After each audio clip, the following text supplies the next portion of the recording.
the introduction of the upcoming book GameChanger by Rocco Jarman. Introduction. This is the book I would want to read right now. My genuine reason for writing the book is to provide better ideas, overdue reminders, perspective, and both inspiration and encouragement to my people. Every now and again, someone comes along that helps us peel another layer back. This happens all the time. It is called innovation. There is an ongoing cycle of revelation and innovation that stretches all the way back to the arrival of early humans. The word cycle makes it sound perhaps like it is a smooth cadence. Far from it. It has proven to be anything but.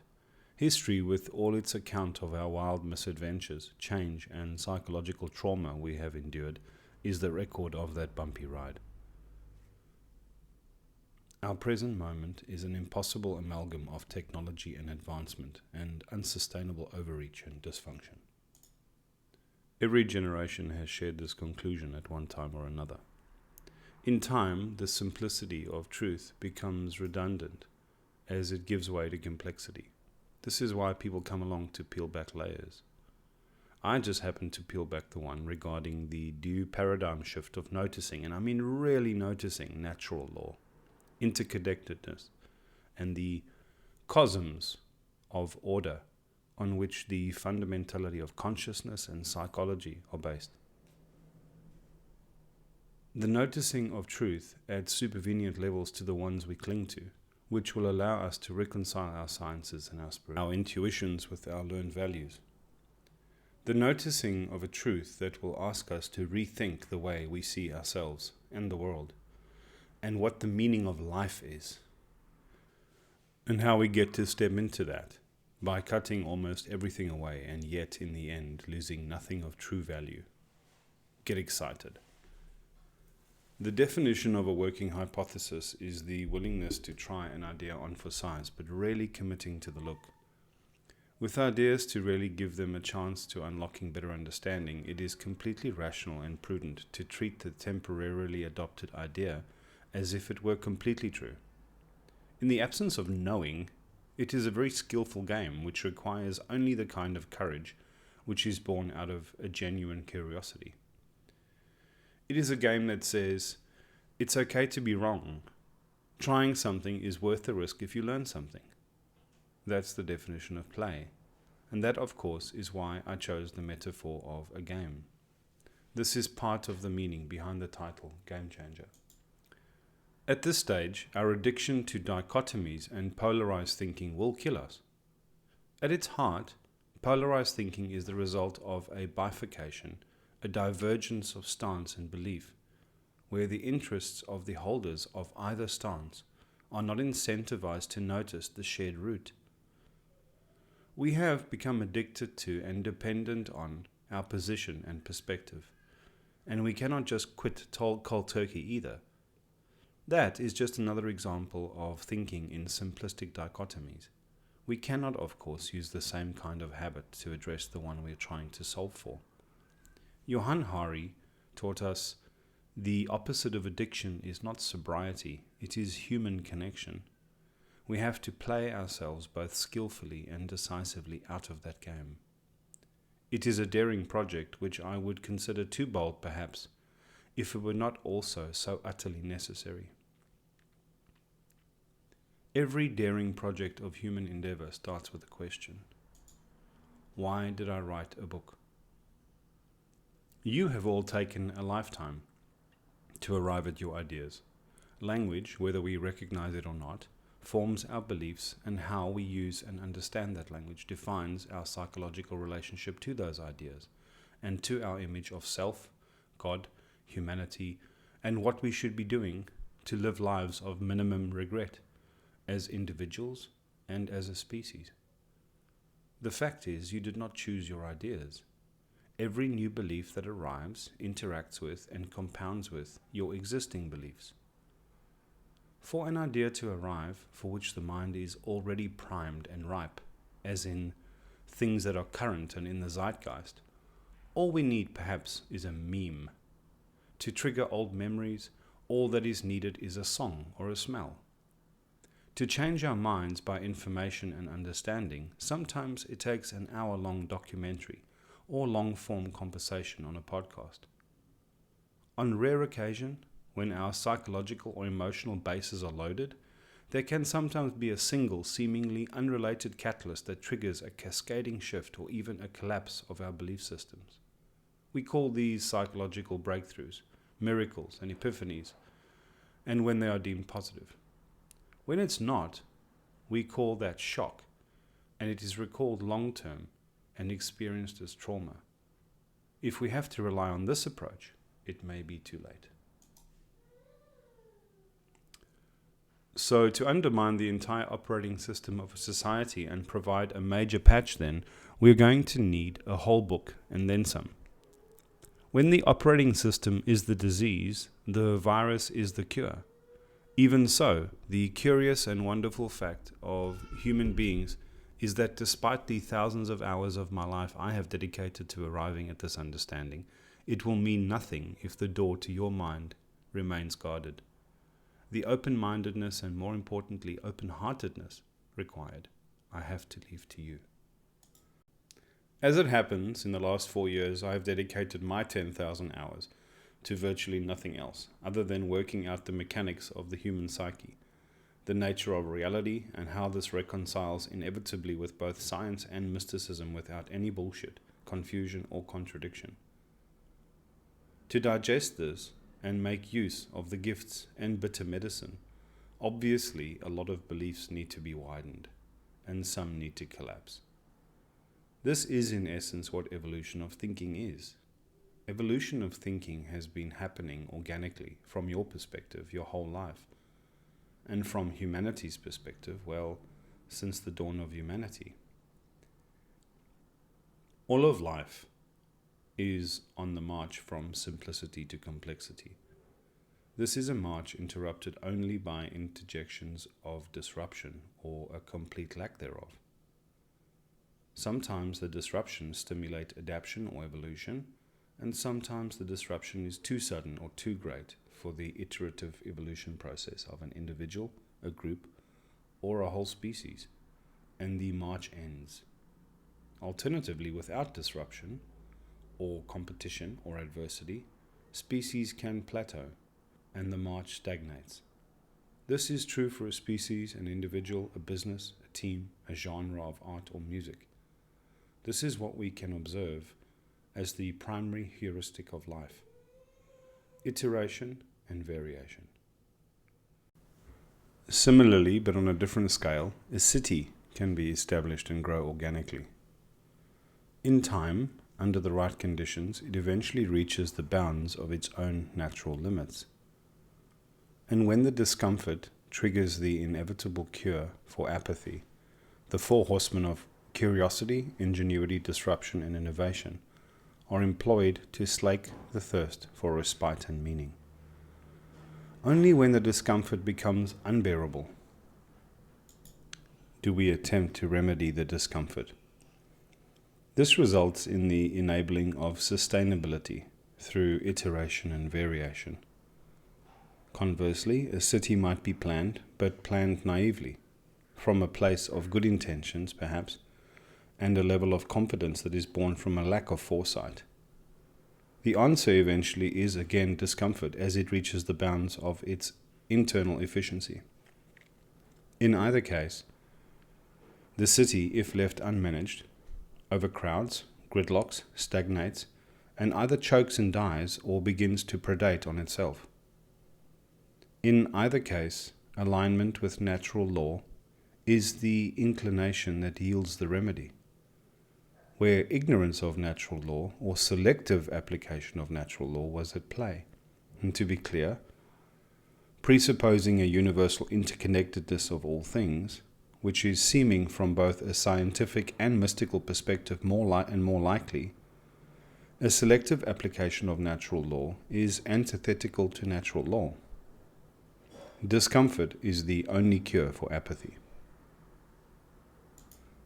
Our provinces of thought and belief are just like those cities, some emerging organically out of more primitive rudimentary villages and settlements, and some established with structure and deliberate intention.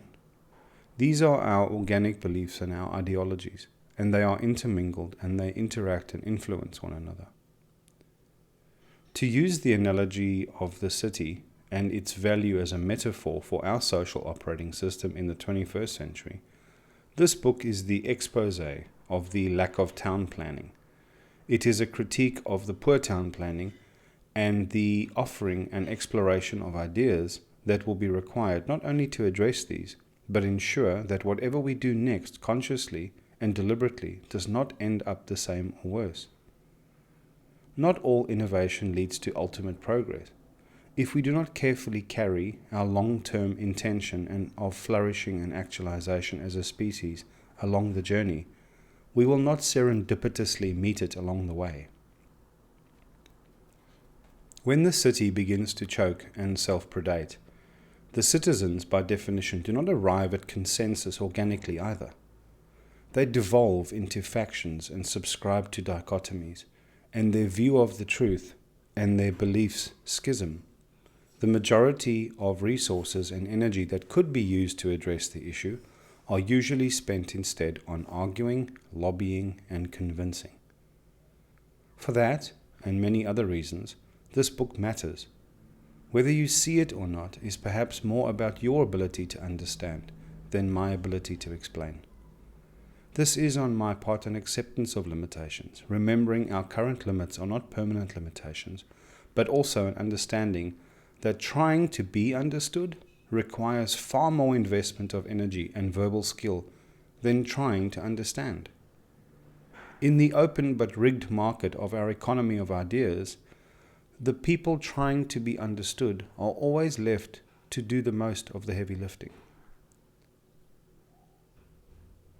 Schadenfreude is defined as pleasure derived by someone from another person's misfortune. That is not what I'm going for here. Too many ideas, I believe, have arrived in our forum of the public exchange of ideas on the back of deliberately or unavoidably provocative language and assertions. A number of prominent public thinkers have achieved attention only partially on the merit of their work, and just as much, sometimes arguably more, because of who they triggered and who revelled in the Schadenfreude.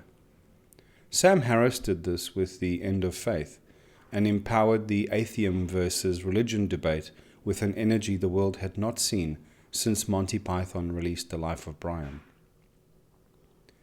Jordan B. Peterson built a huge social platform on the back of a series of television, radio, and podcast appearances by criticizing wokeism and feminism. To be clear, I'm not asserting a gender to either Harris or Peterson outside their own stated advocacy. I'm merely pointing out that the attended animus which was triggered, the thrill of the crowd which was ignited by the implied controversy, did as much to amplify their reach as their message. On the one hand, the sincere intention of this book is not willful gaming of human emotions either, through contrarianism, emotion baiting, or schadenfreude. But be that as it may, if the truth cuts, let them bleed. Kindness is not always the greater kindness. I'm not trying to use this book to stimulate your sense of danger. I'm trying to use this book to remind you that it is already overstimulated. That being said, this book, and all of my modest public thinking to date for that matter, is utterly irreverent towards academia, but highly respectful of science. It is absolutely contemptuous of religion, but fully aligned with spirituality. It's totally dismissive of the politically charged drama of the moment, but wholly and compassionately attuned with the heart of actual need. It is anathema to ignorance and devoted sincerely to the pursuit and sharing of understanding that truly and powerfully can make all the difference. One of the products of our polarities of thinking was the creation of the camps of science and mysticism. One of the central aims of this book is to drag the advocates and adherents of science and mysticism to the same table of understanding and introduce ways of acceptable reasoning that allow us to reconcile them in our minds and our hearts without having to add the marketing spin of spiritual junk food or the lazy confection of pseudoscience. If anyone thinks they mistrust either science or mysticism, what they really mean is that they have not seen them practiced properly, that is, without skewed incentives. This is what makes this book a work of genius. Calling yourself a genius makes anyone who is sane still significantly uncomfortable, even if they might legitimately be a genius, not necessarily because the claim is unfairly made, but because of the company you now keep for the better and the worse. It is not only the super sane that venture to make such a claim. Both for very different reasons, but ultimately the same calamitous outcome. Fools will do it. And what is more, they will boldly do it again, with only the briefest pause between misadventures. And the insane, well, they won't even stop to waver. That said, my choice is fuck it. You only ever get to write a first book once. And we are quite beyond the point where caution equals prudence. I believe quite soberly and earnestly that we are headed for the proverbial storm. There are forces of considerable inertia, social, political, biological, environmental, technological, economics, psychological momentums at play in 2022. The interaction and compounding of which we have no language or precedent for. At best, what we have are metaphors served up by fiction and history that are easily and readily ignored amidst the very noise created by the very effect we seem unable to track. It is like sitting too close to a very large television screen. Our senses are being overwhelmed by a sociological experiment that is spinning horrifyingly out of control. These vectors of human enterprise are steadily compounding in ways we seem unable to comprehend as a species or as individuals. The result is a mounting net effect for which the quaint levies of our institutions, systems, and social order are woefully antiquated in a way that makes the word inadequate seem like the most egregious of understatements. All our beloved systems, the products of our cleverness, our hubris, and our sloth, the darlings of globalized Western culture, are failing. The big three contributions of the period of Western domination on the planet are democracy, capitalism, and journalism. The most charitable synopsis of them is that while they have their flaws, they are the cleanest shirt in the laundry basket. In the West and westernized democracies, they are considered the lesser evil, or the best game in town. They have, after all, proven adept at solving problems.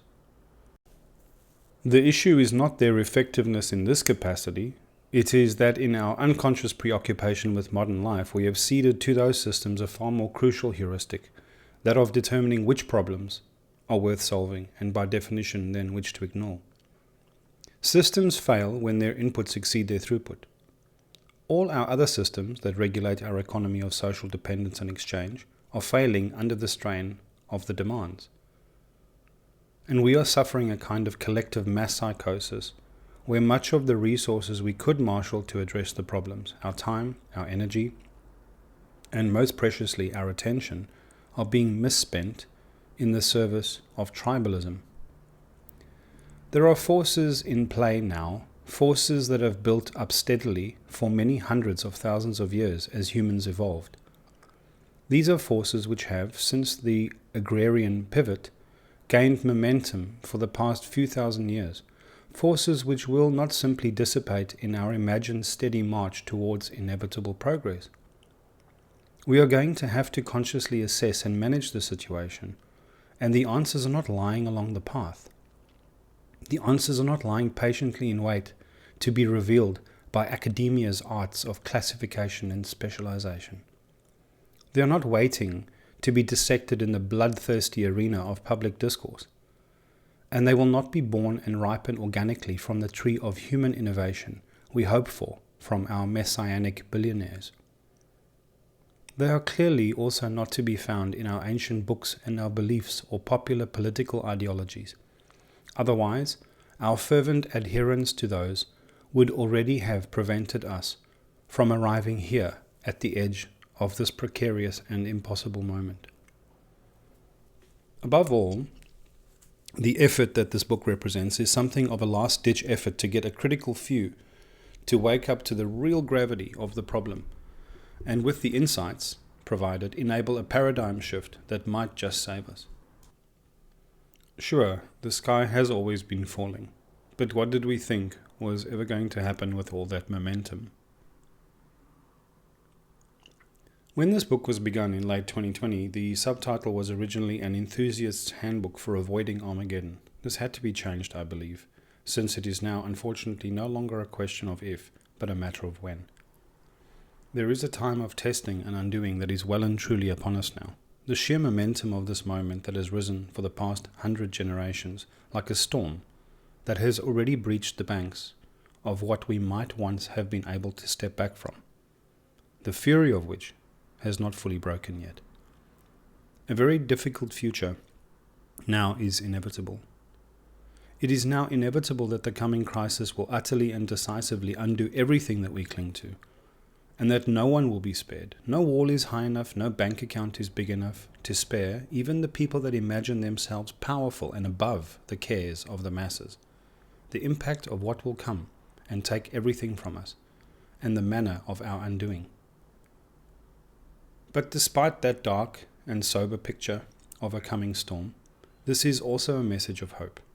It is a way we can learn to adapt our thinking and being to bring new ideas into our consciousness, so that perhaps once the storm has spent its fury and everything we think that defines us as a society and individuals has been broken, we might have some new ideas and language to employ in our efforts to engineer a sustainable utopia, so that we can explore new answers to everything we have answered so badly as a species and as a society that led us here to this complex and troubled moment. The answers we are able to come to about anything really will always be closely tied to the questions we find the courage to ask. The poorer kind of questions lead us to answers which are close by. The kind which are easy enough to come by are ones which do not require us to reach, do not require us to challenge the ways we already think. In this way they are safe, but also thereby mediocre dead ends.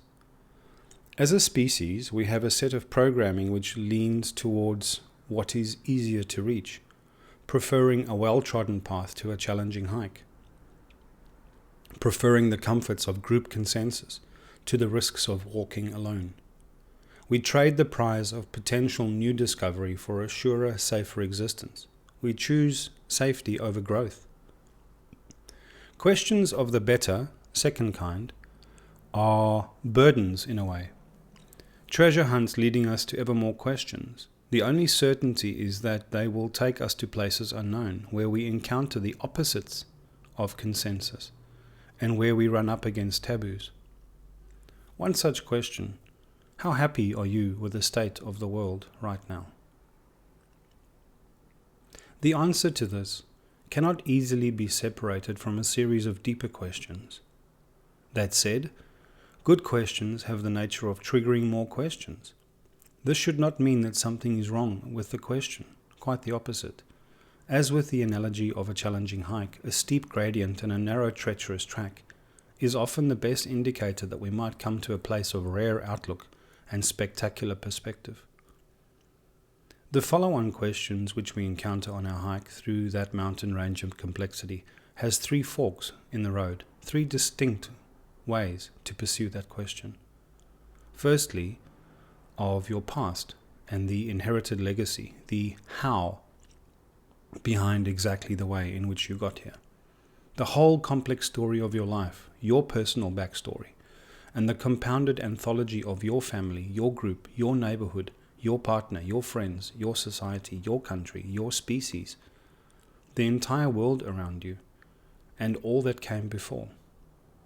the full chain of causality that has culminated in you, both from your perspective and how anyone might keep a version of you in their own memory. In other words, the self. It is worth noting here that every other person you encounter and which populates and has ever populated the world also has their own rich and complex backstory, completely different subjectively, but similar in complexity, which we refer to collectively as other. Secondly, of the future we are likely to face, both self and other. The manner in which things are unfolding, which will see fortunes change, doors open, and doors forever closed. Based on the way we interact with our environment and each other, we know that species will end, people will not be born, injustices will come to pass, joys will be had, and losses suffered. Subjectively and objectively, there will be a tomorrow.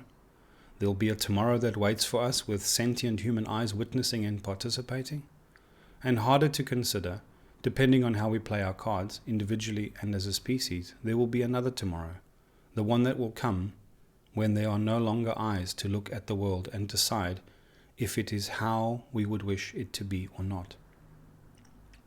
This tomorrow will be a march of time, which will continue on in a span of eons, much too vast for the human brain to easily comprehend, in which all life as we understand it will be extinguished, and much, much later, utter entropy, the cheerless prospect of the inevitable energy death of the universe we are confidently assured about by physics. Finally, of the present moment, and specifically the way in which we are able to face the present moment. Right now, as you read this, closer than we are able to easily register and personalize, a baby is being born. As you read this sentence, a mother is dying. Right now, someone is getting married. A child is taking their first steps. A man is saying goodbye to his children for the last time. While we sip our coffee, recline on our couch, browse the internet, shop online, people are at war.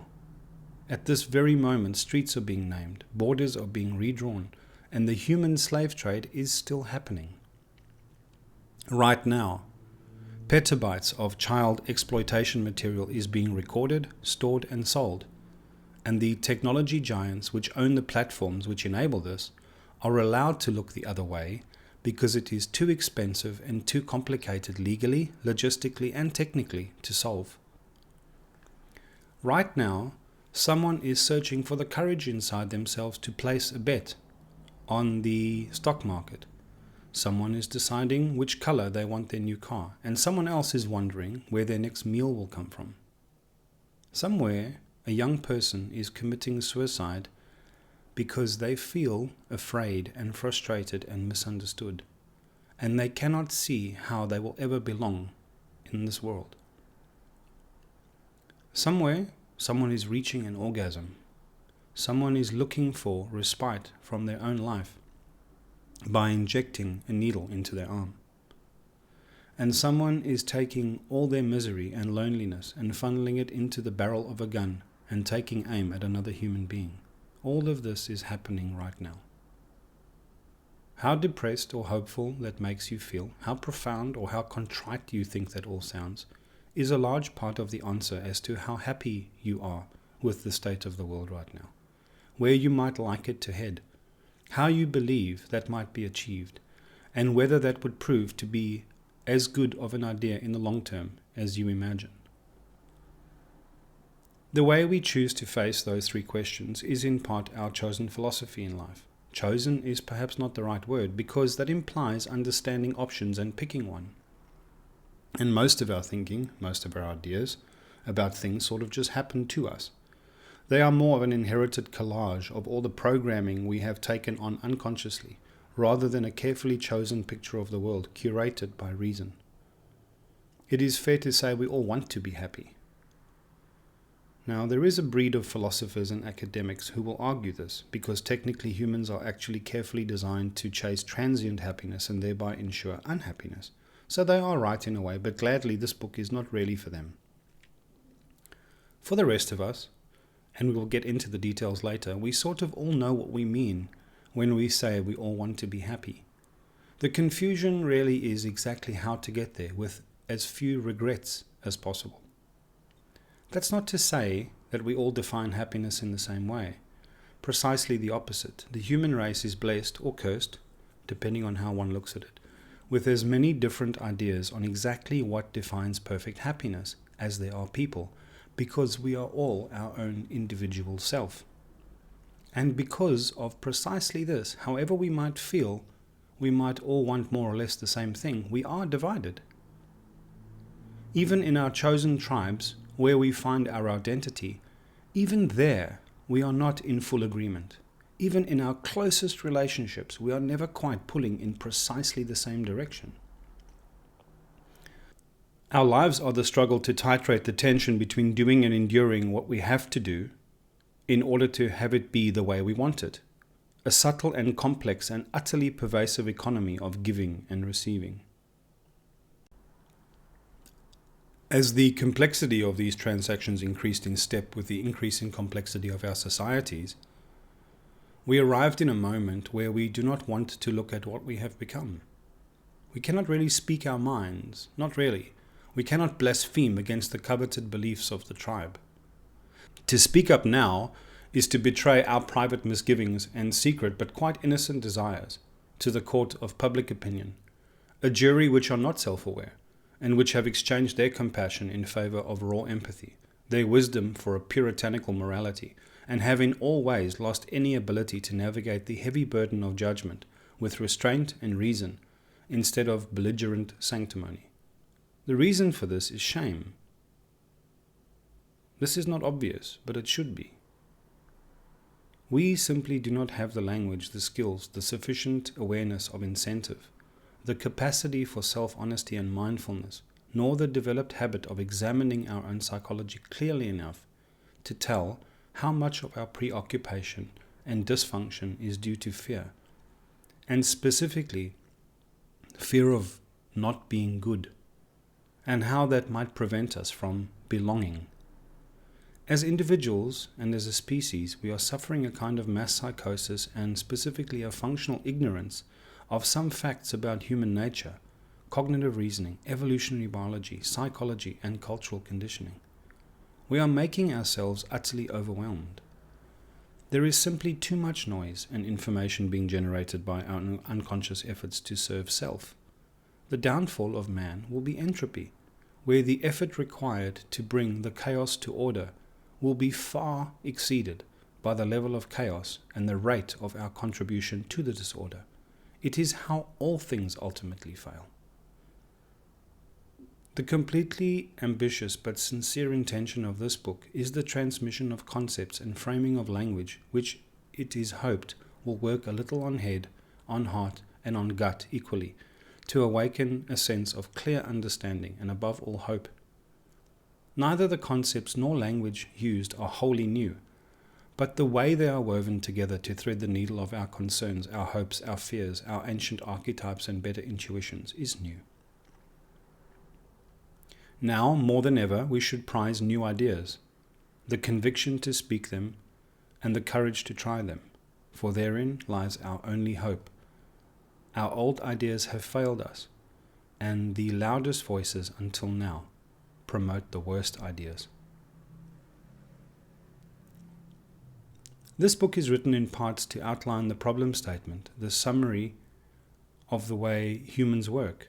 Consider what about us is inevitable to us and why that matters, and finally explore what is still possible even now as we teeter on the brink of a messy apocalypse. That said, there are some considerations a reader might keep in mind as they continue. There is a subtle but often vast difference between the simplicity on the near side of complexity and the simplicity on the far side of complexity. These ideas are too important to take clumsy swings at, and all the ways in which they matter are best understood once some of the complexity has been waded through. That said, nothing in this book is the result of cavalier conjecture or intellectually dishonest reasoning either. I sincerely believe that these ideas are invaluable and our grasp of them frighteningly overdue. These ideas can elevate the philosophy by which we organize the project of our lives. I believe they are ideas which can change or at least enrich the way we think. They can change the relationships we have with ourselves. I believe they can repair the way we conduct our relationships with others and can steer us away from the looming cliffs of mutual annihilation. They are ideas which I believe have the potential to one day carry us into the kind of impossible, incredible tomorrow even the most enlightened futurist could only dream of. They are ways we might yet change the game. The book is ultimately designed to frame and transmit certain language to establish a new and powerful set of archetypes and archetypal concepts, which, when we pay close enough attention, is both pervasive and relevant to all our inner machinations, all our social dilemmas, and all our foundational spiritual and philosophical attempts to make sense of our lives, the world, and our place in it. Such terms, self and other, reluctance, the father, etc., are italicized and carry meaning of an archetypal context and significance. In other words, use of these terms is not one-dimensional or literal, and to miss this is to miss the real value of this book. The use of the word archetype in this context throughout the book is not wildly varied from the Jungian definition, being a mental image, often primitive, inherited from the earliest human ancestors and supposed to be present in the collective unconscious. This book is written in British English and favors spelling which American readers might assume are typos, for example, favor instead of favor, or harmonize instead of harmonize with a Z, and so on. For Americans who find this problematic, I reason that it is fair to say you're all like a challenge after all, as evidenced by your devotion to the imperial system. I reasoned once that so far as I can understand, we only get one chance at this particular life. There might be something else going on afterwards, or there might be another chance to have another life over, or some even stranger alternative. Either way, there is no reason to believe we get another chance at this one. I wanted to better understand how to be healthy, to live a better life, make better choices, and how to be a better human being. I was concerned about climate change. I was concerned about my health and the world I would be leaving to our children. I was concerned about politicians and lawmakers being either inept, corrupt, or ineffective due to decision paralysis and bureaucracy. I was concerned about the way I continued to be used as a resource by the bank and social media companies. I was concerned about my special relationships.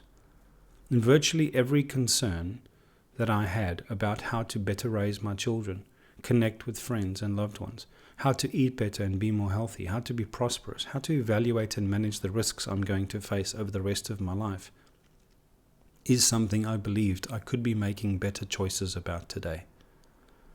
I really struggled to know where and how to source the best information. A project that was hampered by the level of noise generated either through well-intended misinformation, deliberate misinformation, or just sheer volume. The best information for me needed to be calm, sane, tolerant of paradoxes, arrived at by reason, not emotion, and delivered in a way that I could understand and digest. Ultimately, it needed to be testable. This book is dedicated to the pursuit of that intention, the sharing of information, the best I can find at the time, to modulate the noise and ultimately help us all make better choices. If you are not part of the solution, you are invariably part of the problem. We have much ground to cover, so let us begin.